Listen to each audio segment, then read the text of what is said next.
C'est un plaisir, mesdames et messieurs, de savoir que vous êtes nombreux devant vos postes téléviseurs, sous les antennes de Copolis Télévision. Nous sommes quelque part à Kinshasa. Vous allez vous demander précisément où. Je vous dirai que nous sommes dans la commune de Kalamou, précisément dans le quartier Matongé, sur couleur Madiakoko. Et je crois que la deuxième question, vous allez aussi vous poser, de demander si nous sommes venus faire quoi. Et je vous dirai que Toye pour Toye, réalité à Kinshasa, mais Nakati à Matongé, comment les choses se passent réellement, comment la vie se passe ici à Matongé. C'est vrai que c'est baptisé la cité de l'ambiance, la cité de la sape, la cité de courageux, la cité de beaucoup de choses que vous connaissez, hormis ce que moi et vous, nous connaissions tous. Mais Toye Poto Solola, na bango moko, habitant ya Matongé, vrai bana Matongé, oyo Papa Wemba, aloba que baza peuple moko boetope habitant moko courageux. Et voilà pourquoi Toye na heure oyo Poto Solola na bango. Mais je vous rassure que je ne serai pas tout seul. Je serai accompagné avec la diva de sa génération. Elle s'appelle Belle Racha, qui va me rejoindre, à qui je dis bonjour tout doucement. Hein. Je te jure, ouais. Ta présentation là c'est très compliqué. Comment ça? Mais la diva et puis tout ça mais, là. Écoutez, tu es la diva de ta génération. C'est normal. Merci bien. Voilà. Pas de problème. Alors comment tu vas? Ça va bien par la grâce de Dieu. Matongé, hein? Matongé c'est l'ambiance. Ouais. Matongé c'est Papa Wemba. Matongé c'est la vie, la cité des courageux. Ok. Il y a la vivacité. Tu vas remarquer que tout le monde a un mouvement. Ouais. Tout le monde essaye de chercher. Tout le monde essaye de faire quelque chose. Tout à fait. Et comme tout Congolais, comme tout Kinois, habitant il y a Matongé, courageux et surtout très hospitalier. Ouais. En tout cas, fidèles téléspectateurs, Tozu accueille mon corps du jamais vu. Chaleureux. Du jamais vu. Ecopolis, Tozu accueille mon corps du jamais vu. Et je suis tellement épaté. Mais Belle Racha, en fait, j'aimerais savoir, étant que quinoise, vous avez l'idée un peu sur Matongé?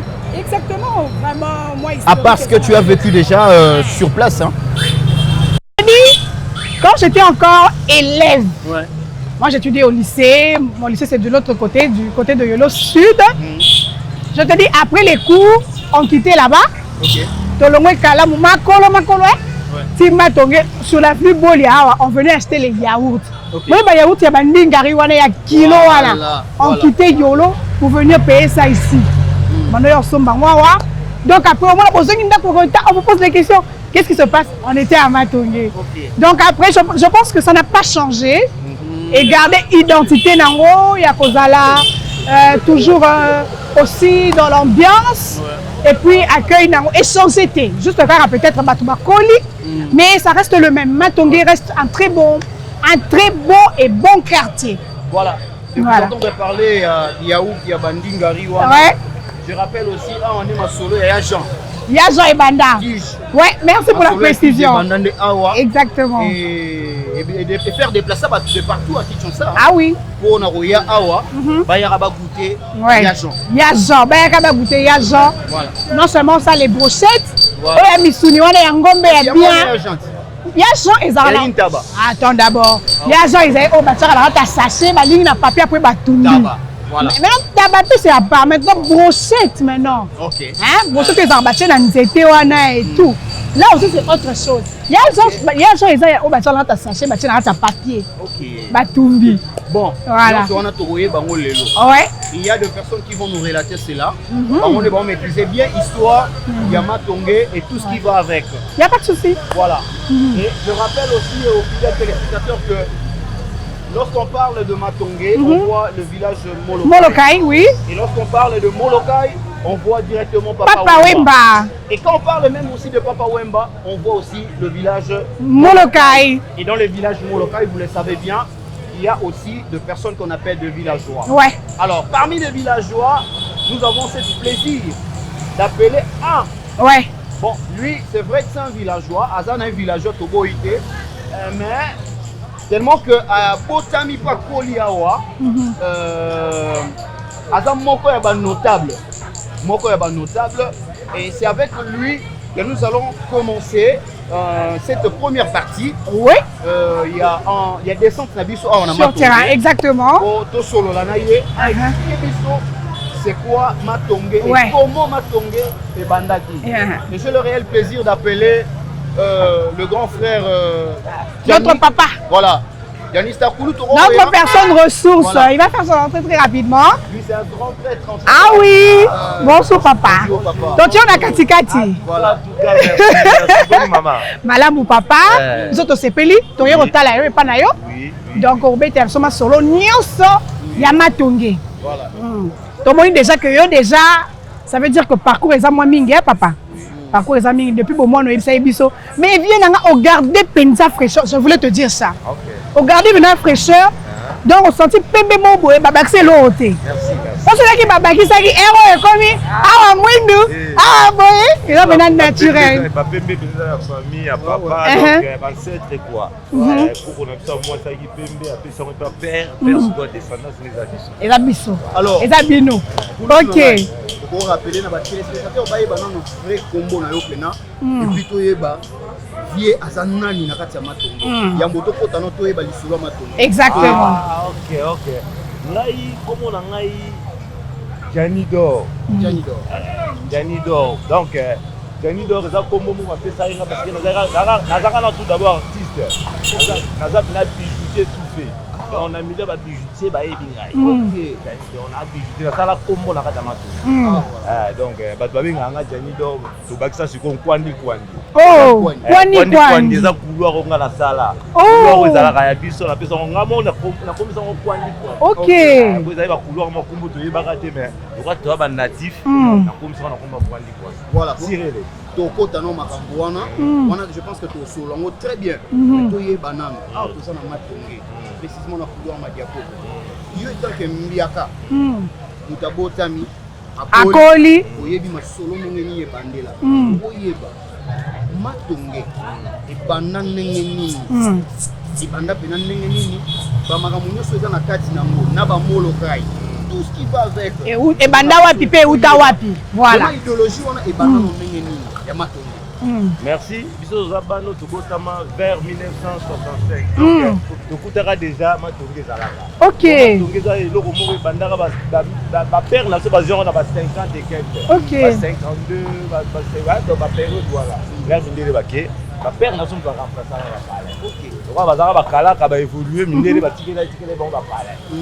Ma père n'a pas payé ma palais. Ils sont venus, ma père va payer ma palais.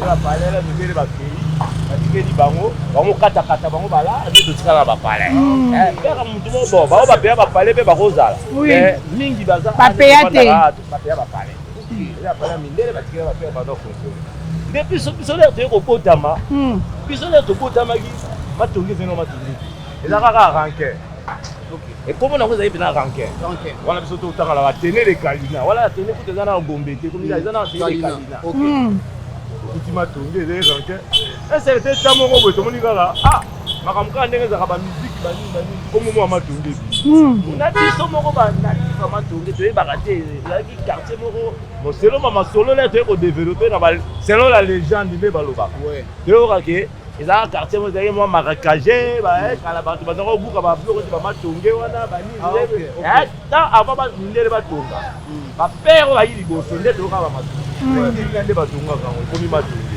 comme la Matongé, puis ça va natif à vert. Du coup, d'ailleurs, on déjà comme la Matongé. OK. On comprend. Il y a rien, mais puis ça, du coup, dans la Matongé. À partir de là, il va m'accompagner. Qui ne parce que Matongé, à partir de là, il y a grand artiste. Mon quoi, il y a mon qu'on a quatre, Jules, Papa Wemba, il y a mon à partir il y a hier, il y a Matongé, et comme il faut ça, il y a parce qu'il y a un natif à Matongé. Voilà.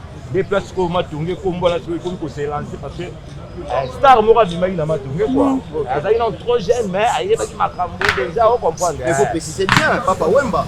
ye na oloba te ye polo histoire ye na oloba kasi ka wana kasi ye ça ye matonge ko ibala te donc ye penda mutapesa biso idéologie matonge lo si bien matonge si le ne bo monde za matonge à part wana bon et puis ça vous poser une question OK bon après peut-être ya ko ngoye banana ko pa wemba ko ko ma pe place wana donc la to ye banana matonge c'est vrai que il a cité yo botani okuti déjà matonge za na kombo matonge mais l'activité nous bene banaka na matonge ko bano sala penake comment matonge yebana voilà ba beti sur matonge bango baza spécialisé na tel eloko les activités nous bango la musa pena matonge tout d'abord l'air ezali matonge soko yo okuta so ezalaki quartier moko très propre dans la biso ezalaki très propre ba minda ni so ngone na opera talaka to epemé na stade ayeka moko fermé donc eloko epesa so matonge sous valeur ezalaki stade wana fermé parce que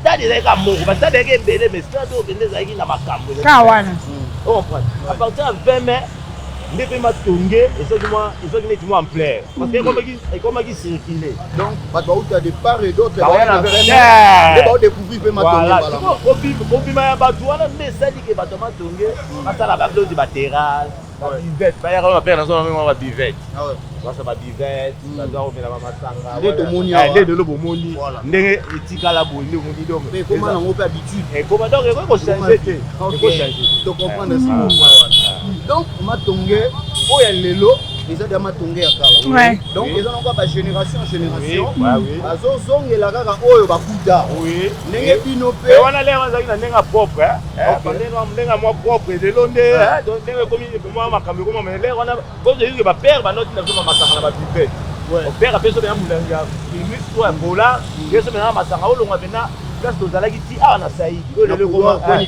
tolonga na couloir kwandi po toyati na madi ya koko pere atindi bato yeli ba 11 ans ba 10 ans bapere baotinda so babe pere wana ezalaki te okenda molangi nzela bayibi yo te pere atindi ofacile ozobe facile c'est ça yango ambiance wana mpe etikala tindeli voilà quartier matonge eza na combien d'avenue si on peut préciser en tout cas baveni nakoyeba yango mpena te mais nayebi ke matonge eza 3 matonge tozalaka na matonge oyo ebandi banda bongolo on comprendre esiki ti na jolu jolu eza vene monene ezaka na école elongo sikoyo na jolu moni kasi jolu ebandi elongo na jolu ti ekomi na oshu comprendre à partir ya oshu donc biso nyonso ebanda na jolu ti na oshu matonge de tolongo sikoyo à partir ya oshu ti zwau avena suka ya mai pena kalamu matonge 3 matonge tozalaka 3 mais matonge oyo yebani oyo ezalaka na plaire oyo ezalaka circuler eza trop matonge esika tozali eza na osho na kala osho esiko ezali parmi baveni oye moko grand prêtre azalaki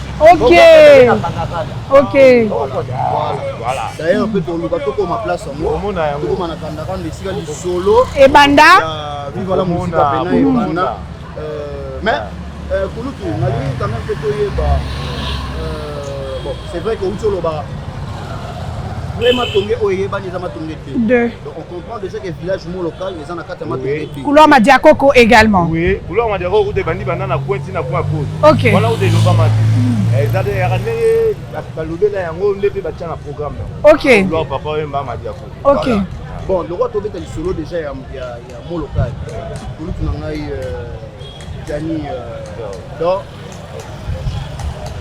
mo local masolo nango kombo ya molokai wana euta nanu wapi et puis obotama ya village molokai c'est vrai que matonge existe toyebi eza cité quartier mais boni sikoyo na kati ya quartier yango si bobimisi oyo tobengi molokai village wana molokai ebotami nano ndenge nini village molokai ezali ide ya nani village molokai wana eza ide nano ya bango mo ba grand prêtre bazalaki bano bazalaki entre kandakanda lokolama osue oyo mbone bana kote wana bavie na biso bazalaki kote plasa nde bayanke bazalaki mingi kote na biso bayanke bazalaki me ya kotanga me wana nde bayanke bina bazalaki bavie neti bapeshe wangongo bavie neti bapeshe wangongo bato bayebi bango bazalaki etele donc bazalaki mpena pembeni ya vie boku bango mpe moto basalaki vie boku basala force ya molokai force à Molokai et mais pas partir à vieux, on a ma classe, il est à mon niveau, au thème. Il y a ça m'a dit, ça m'a dit, apparemment, il y a pour la carte à haute écoute, il y a beaucoup. À ça, il y a tout le monde à Makassi. Polisolo na eso zo bango kaka. Eso ngela kaka ya Batamakasi. Batamakasi les rwandais Batamakasi les rwandais pour s'imposer. Ça veut dire que ça la mouvement, ça le mouvement. Ba rwandais pas imposer yo. Ko yo zo na rien. Les rwandais ba sous-bassement on a seba otindo ka yo sala. Ko ba yo zo na talent. Bango bazaka pour exploiter talent. No comment exploiter talent no bien. Il faut bango Batamakasi pas za simana o. Yango ko bazaka ba kombo, ba peso wango. Ah mais oui, parce que c'est pas la main de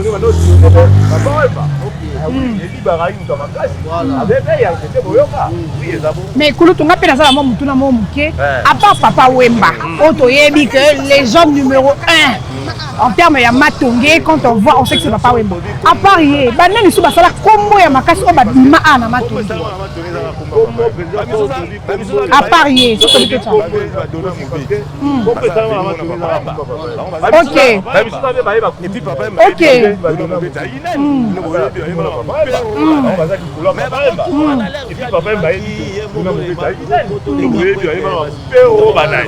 Mais bango tout on a l'air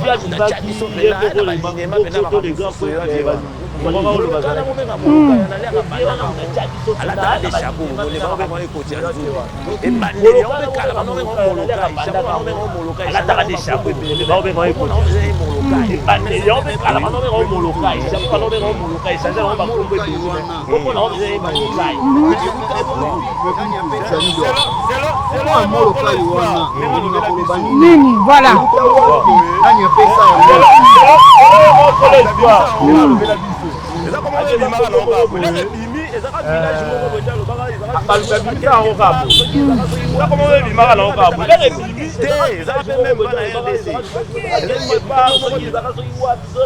Namboka na bango te. Te, ça rappelle même pas la RDC. OK.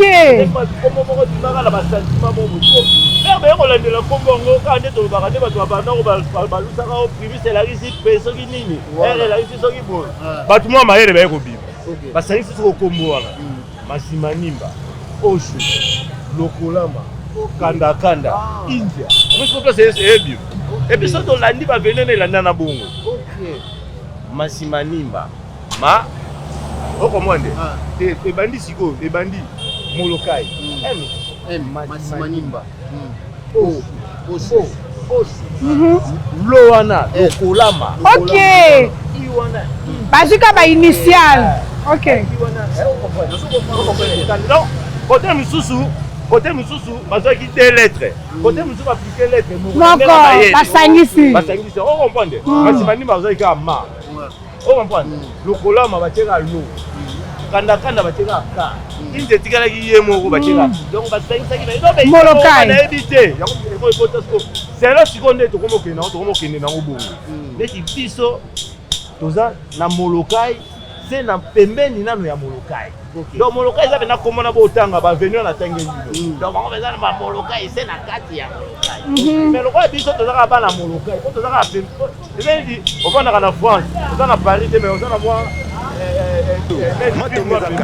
donc on peut pas Paris au monde a raté la carte. Moi tu me da carte na yo. Mais si mala pembe la mato ni on a raté la quartier Venet, on a raté Kauka, on a Yolo, Molokai le quartier Oboé.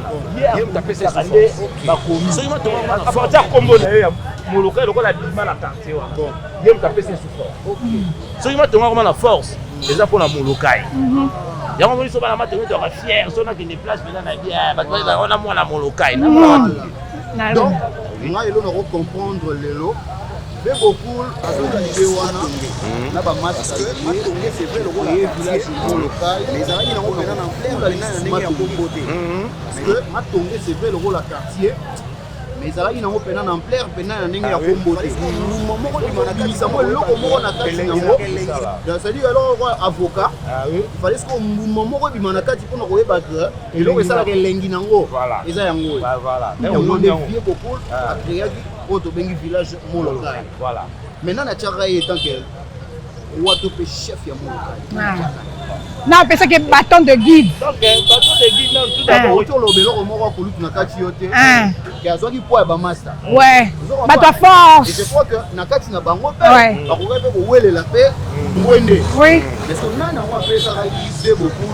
Où est on est tant que chef du village à Moloka. Bon, j'ai beaucoup, selon l'histoire, abondamment on a mère mourir ma mère n'a les rêves parce que ba matanga banini banini so abana ibo zo attend même sous vieux mère de matanga avait pas la vie elle a bilo qu'on appelle vieux so zo ngou ouais tu peux la commissaire ben non non azana na famille eza maman azana na famille mo boza ba descendance na yo ndike ba père ne ba zaini ba kuni donc pouvoir wana penza yutana na famille na ba ko ba zebe o me lo kana ni pas na yo malgré tout passer na ba vie ba difficile parce que il est tout ce que tu as ma campagne il y a une dans la famille banagé il va dire vous na vous tout est en famille parce que biso nous soto yeba na kande to vana na mama tonge ke bana to aller ko se fréquenter ma clôture les ara te ko cho bilo ko cho nous ça na pas mais il y a des pouvoir mo niga central OK la ke beaucoup la biba et le la biba wana tala ka bazala combien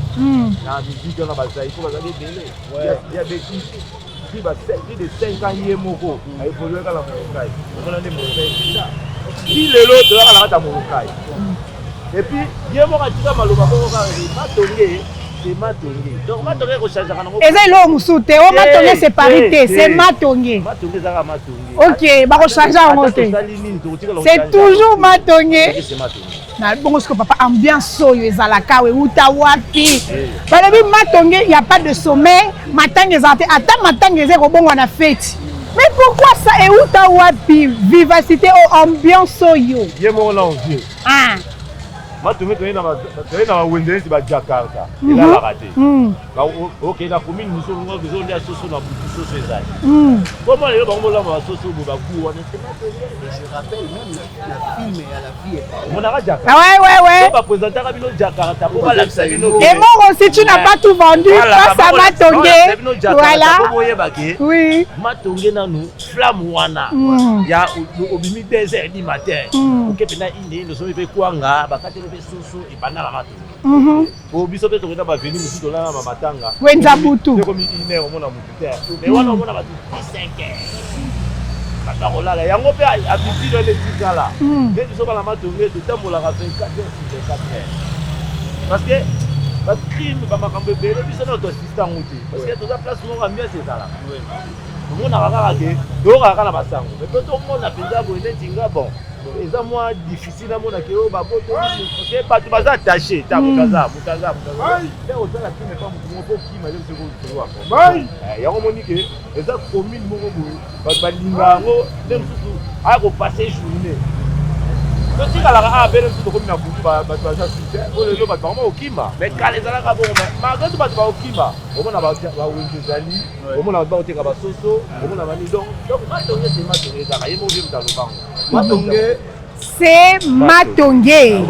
Alors pour tosukisa awa na lisolo ya Matonge nous nga Jani d'or ndenge nini ozomona jeunesse ya Matonge ya époque na bino et puis na jeunesse ya Matonge ya lelo donc totia lelo na kikala différence tant que mbiaka voyez cette différence ozomona différence eza mwa ebele na nini différence eza ebele po lelo moni bana nyonso bakomaka libanda biso leo toyena Matonge toyeda libanda excuse biso leo topolaka na bapere na biso toyaka mpena libanda mais lelo mona bana lelo baza trop libanda mpe etinda bango nayebi te soki eza bamanque d'emploi mpe banini mpe esala bango libanda yango solobela na sens nini na sens ke biso soki komi na bapokwa mpe na bapalete mais lelo sikoyo ata bana biso esi bango na poka ozala na palete kuta bango bafandi bani libanda na bakwe différence yango wana le bamwana na bakwe baza kokutana mpe na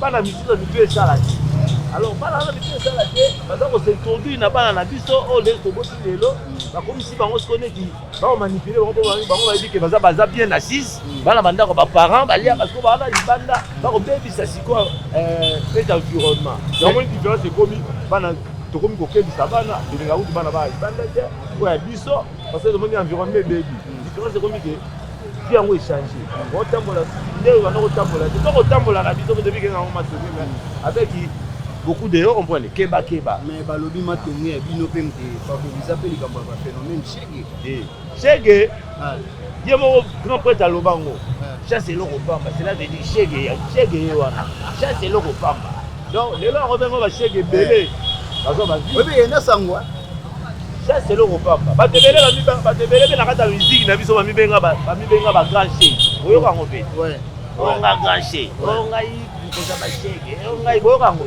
ba musique donc nto banda kombo wana muto pesa clair ya Chege bima ezaye parce que yé akola pe na ba vie a passe on comprend ti aye ko bima wana akona na sabino solo vie pa kola na ba bourgeoisie OK les ba tout ba kola na ba vie ba bourgeoisie ta kola bourgeoisie na kola pe na ba vie pe na ba cascade pour aller ça no viner les là faire na bango tike kala ba mère ba ko tuki ba na vidéo c'est là veut dire donc yango pesa ka mingi apesa mingi chance ko banga te chasse eloko pamba okokutana ngo mpe boye olokoti kokenda ngo tomona mpe bongo bacheke ebele lelo famille ebani ekomi koliala nsima na bango donc encourage eza force ok alors encourager bacheke voilà alors moi bambote ouais je pense que nous allons garder un peu Kulutu il bouge pas surtout Obatela tu avais quelque chose à dire là ouais je salue le vieux Alpha OK hein, il est avec nous il nous accompagne non vieux Alpha il s'est déplacé un tout petit peu c'était notre guide on lui dit grand merci il va passer aussi un moment voilà mais dans le temps nous allons quand même offrir à nos téléspectateurs les moments quand même il y a refaire trottiner un peu ou soit circuler un peu notre caméra tout le monde un peu ambiance il y a Matonge voilà c'est vrai nous avons toujours l'impression il y a au monde qui est à la rana soir mais depuis Tongo parce que moi je suis là on est là depuis le matin donc l'ambiance est déjà depuis 10 heures avec Christian Mukendi ainsi que Michel Arobas vous allez vivre l'ambiance de l'exclusivité et après nous allons revenir pour quelques interviews et puis nous allons achever le reste des instants de notre parcours ici à Matonge à Molokai. Bonjour. Bonjour. Comment on a Cédric Babenda. Si tu as une vidéo de Matonge, il y a quoi définir Matonge? Matonge, disons ton vidéo qu'on définir Matonge, déjà Kenda, Samo, Bakibele, bon, les quartiers. Je ne sais pas comment est-ce qu'il faut définir quartier, mais on a vu dans Matonge, Batiskala, Bakibele, dans Matonge, quartier Kenda, Samo. Matonge était comme ça. Donc ça en fait ça, Ndegi, Matonge Kei, et Kenda Sango, Kenda Kombo. Les quartiers comme Bakarti Nyonsoma, Yangonde, Zapé, moi, au Bakibele, Babengaka, au Petoyebi, Matonge comment considéré comme quartier, soit capitale ya Kinshasa. Comment capitale? Izamba libo c'était que comme ça que notre Matonge capitale ya Kinshasa Matonge tongo ça raison pour laquelle l'abso que notre retourne à définition d'abord Matonge za quartier na bandenge nango esalama kozala tom ndenge lokola ba quartier nyonso te eza na mwa ba particularité nango o peut-être na ba biloko ko kuta na Matonge o place lisusu eza te le mia spécial na Matonge. Cette question na Matonge baza vraiment moi au sentiment baza trop civilisé éveillé donc Matonge kagande ba fait beaucoup la loi donc Matonge c'est Matonge donc au moins on a une différence par rapport à ba quartier so za na Matonge au sentir que za Matonge même si attend na kin ceux qui obetika quelque part les solo que non na kana Matonge donc partout kazo yeba atako maté mais oyo ezalaka basuye ya bato un jour amona na mpe Matonge yango akoma Matonge yango ayeba Matonge yango ezalaka ndeni omona mpe mwa différence mwa particularité na ba quartier mosusu Matonge ekoma lokola Matonge eza commune te eza quartier ma ekoma ko net na mwa pays toza bakinois Matonge ekoma kokunda na bacommune eza quartier soki ozana ba vidéo ba souvenir ya malamu za na Matonge ba souvenir moko likena ya malamu Matonge souvenir ya ba souvenir tokolo ba souvenir ekozala eloko esela battement koloba kozana Matonge d'abord ya malamu ezaki non tozala ba complexité matongi tozala complexé te donc nous tozala normal tozala kimia tozala à l'aise je vois que non moi mboka ngo pe ekomi na moi bamakambo ebele moi ba insécurité mais par rapport ya matongi donc naza na matongi naza l'aise donc milieu nyonso temps nyonso nakoluka nazwi eloko boye oyo baklasse mosusu okozwa te mais na matongi 1 heure 2 heures 3 heures okobima oza no à l'aise. C'est sûr. Oui, na matongi vraiment aux à l'aise donc nous avons vraiment na centre so za na matongo okende Gombe okende Matete okende Limete okende ba place nyonso yo lingi donc vous avez besoin que non il faut ta secteur au transit aussi sous transport OK moi ba avantage yo ya matongi wana donc c'est un peu ça. OK, merci. Bonjour. Bonjour. Comment est-ce? Baba nga jele de Amina. Bon, on a bota mia wa.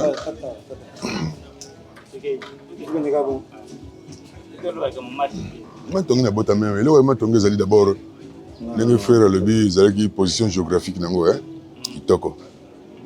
Kitoko. Matongi le kosala ki kitoko ezali ki diversité. Tozana banduleman. Tozana ba sportif. Bato nyonso. Mais matongi oyebi ga dabandelo non yokate na balabalo ya liboso wana bolia na se kuna eloko nyesala oyebi club geda oyebi maître Jacques oyebi maître Defei Fabok wana bayana biso awawa soko longwe wana awawa na beaucoup ma pample mais matongi oyebi ga dabandelo non yokate na balabalo ya liboso wana bolia na se kuna eloko nyesala oyebi club geda oyebi maître Jacques oyebi maître Defei Fabok wana bayana biso awawa soko longwe wana awawa na beaucoup ma pample ozana premier ceinture noire ba ya Zaïrois maître Silex Simon Pierre paix à son âme paix à son âme ozana ba grand maître ebele soki kotoyo okomona sikoyo côté musique n'en parlons même pas côté société côté ma maître Kassa bazali des faits maître bien vu bazana bango bayaya maître Charlie basala ba kamikaze bayana biso ba travailler trop pe balaxi biso masano amoni eloko selaki matongi à part masano obaki susu bayaya mususu ya nduleman eti vie olemi Charles akufa le papa mbakuto lo ba on a zone universel pour petit métier omona bazali Comme Langai, Jojo Bajikila, les Playboy international. Natif de Matongi. Ouais. Ok. Tout le monde va m'en quand on parle de monde, on parle de football. On parle de Mba, à Tiki ça fait 10 ans. Et puis comment tu vois déjà Matongi, comment ça fonctionne? Matongi, Oeza Matongi, Baro Baï Matongi. Matongi na minute où tout fonctionner, tout ça va toi na manquer. Par rapport na ndenge to ndeko vivre à Matongi na papa Wemba. Tout sentir ma absence à papa Wemba pour ndenge moko déjà le baki avant couloir etikali polele bayanke bazalité bayanke batika muke. Bayanke batika muke yango Matongi ma vie des ali. Mago moni biso toza auto lelo na tem na écran boy na lo baboué tozala suna ta ya ko sa masano comme tete lelo za par rapport né na bima ye to kutani susu nde to suta susu to sa su émission sur na bani ero lo ba su ezala te po to te de ko za na messe ya papa to sa de ba cérémonie nyos yo to mota moki ka boy so en vrai Matongi en réalité comment ndenge to bani ko mai zate centre-ville to ka samodon fomu to pamoya e pesa ka ba ai ba ni yo ba te Matongi ko mo ye sango Matongi fo ba luka ma ba artiste Matongi ndenge ba yaka tour bozo pour non ça la so makadam série be ba place couloir e be ba ba tamo boy et comment ko ba tatini mbongo e utili bana bani pour bon sanzela ya Matongi. Pour ça, moi, à l'époque, papa a 5 ans, moi, bon, ça, quartier, mais balinga a été banni. Mais bah, toi, tu as libanda, batinda bala, pour bon, ça, quartier, parce qu'on a mis tout le Matongi comme sous full. esangisi bakuyakuya oyo baye bauti bipai na bipai bato bauti bipai na bipai bauti bamapango etekami bao batikali awa bakolo mapango batikali mingi te baza esusu te bakolo quartier baya te omo na kati ya bar lokola ekisi kota Jakarta bar mo efungwama na bandumba banini babeta yango histoire ke bana Matonge baza bana ya Matonge te me bauti bipai na bipai bazoya kosala kindumba bango na kati ya quartier me baza ya Matonge te mpo nyonso baviva na kati ya Matonge baza ya Matonge tomona nde balala na balabala mpo Matonge eza yango tongosa Matonge ti so olingi olia fu na 2h du matin olia fu na 2h du matin tomema 2h fufu ebeli mpe ya moto milingi ebima olie par rapport toviva toujours bien nde papa atikali biso kaka na idéologie toza toujours tokobaka chemin atake mwana nganda atake Matonge donc mwana Molokai betana sura Molokai bavillageois na kati ya Molokai eza étape par étape. Yo, en tant que jeune Kinois, na expérience aux années déjà depuis au bana na Matonge au kona na Matonge. Expérience nini ambaloa au kopé sabatopo et pe sabamo motivation pe moto avant na bibwa jangu et pe ça y est esprit moko ya koyo bana na Matonge. Esprit motivation nini kopé ça y est. Motivation ou taille la première chose au papa et c'est biso lo alibo. So pas biso on toujours na ba archive à papa. Pour y aller to benga qui maître de l'école. A comment déjà a comment appeler ça des notes ou a comment qui na minute ndinga zate c'est que yo zo qui déjà notice pas papa mbaté c'est que mademoiselle olala ba note de akalobaka déjà voyez que o azana boule yanke likayate so me bouteille whisky ndo komi yanke te yanke za o azana boule ozo créer idéologie netinga mona soldat du peuple ponga mona na chef cook ya cuisine na simbaka idéologie na pesaka idéologie nyonso par rapport à cuisine po na kota na ben likambu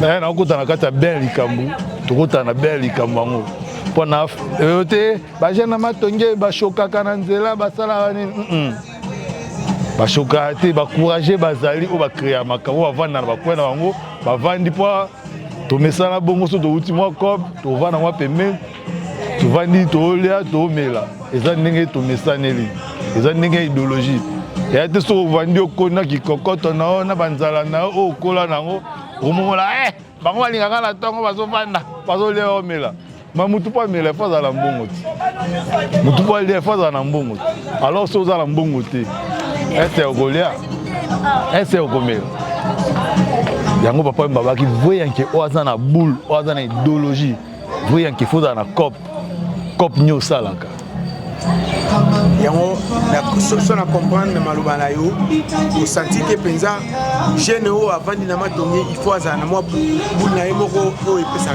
c'est ça yango makambo yango na tuni question mo na nga simple motivation nini opesi ba jeune po bayaka kovanda ka isusu na bayaka toujours kovanda na Matonge po Matonge na yebi eza peaceful eza na paix eza na sécurité nyonso ezalaka Matonge eza wa nzunga ma famille e ma misuni nyonso na kati baosangisa soso baolakisangisa makoso baola mango ya nzunga ma famille Matonge e yamba bato er nyonso bato auta par-ci par-là malgré lelo ndenge mama na biso Amazon ninga sali ninga la musi su Molokai yango na ndenge par rapport na ndeto linga te mais na ndenge asaleli kaka na ndenge asaleli kaka na pesika ma image ka liboso Molokai par rapport à j'ai quoi mais Matonge eza nzunga ma famille et boya batu te et amba toujours batu rassembler batu pour za mutema polele pona batu nyonso bongo yo attaquer bilenge conseil ni no kopesa na ba jeune conseil ni no kopesa na ba jeune po baya kovanda na Matonge ba jeune na Matonge bakota na ba cop na bango basala ba faire na bango po ba innover bango tombola bango lobi bazala bien na bana bango c'est ça. Merci balabala et remercie dans les bons. Et voilà, après ces micro-baladeurs, je pense que vous avez eu le temps de suivre le témoignage des habitants du quartier Matongé et surtout des villageois de Molokai. Et voilà, nous sommes presque à la fin. Alors, Belle Racha, comment tu as trouvé Molokai? C'était vraiment un moment très émouvant. J'ai beaucoup aimé, tu sais. Tomé ça trop sur le plateau, tomé ça trop à Makambotali. Éco matin, ça touche, ça oui, que tout ça. Alors, on a voulu vivre un autre moment. Tout à fait. Libanda ya confort na biso. Voilà. Libanda ya plateau na biso, puis ya chaîne na biso. Alors, moi, je retiens que nous avons un très beau quartier dans la commune de Kalamou, dit Matongé. Voilà. Ici, l'ambiance sera toujours au rendez-vous. Matin, midi, soir, awa, dongo et tanaka, mission au fond. Voilà. Moi, je vous invite de venir visiter Matongé, venir visiter le village Molokai. Voilà. C'est beau. Biso vous allez depuis Tongo. Et voilà. En tout cas, na sepeli nango ya makasi et na robengi sape batu nyonso. Ezala mwana kingasani. Ezala mwana kinkole teyaka. Yako megana na tamoli ata tige ya Matongé. Oka elengio ezali awo. Je vous dis, naza kuna emporter zali. Na moi sali mo emporter nanga parce que la famille aussi doit goûter. Il faut pas sentir quand même que je viens de Molokai, je viens de Matongé. C'était un plaisir en tout cas de présenter cette émission. Votre quartier. N'hésitez pas de nous appeler si vous voulez bien faire découvrir votre quartier. Exactement. Appelez ces numéros, appelez Copolice Télévision et vous ne serez jamais dessus. Nous allons faire la publicité. Nous allons promouvoir le valeur culturelle de votre quartier, pourquoi pas de votre commune. Quant à moi, je vous dis merci et bonne suite sur les antennes de Copolice Télévision. À très bientôt. Au revoir.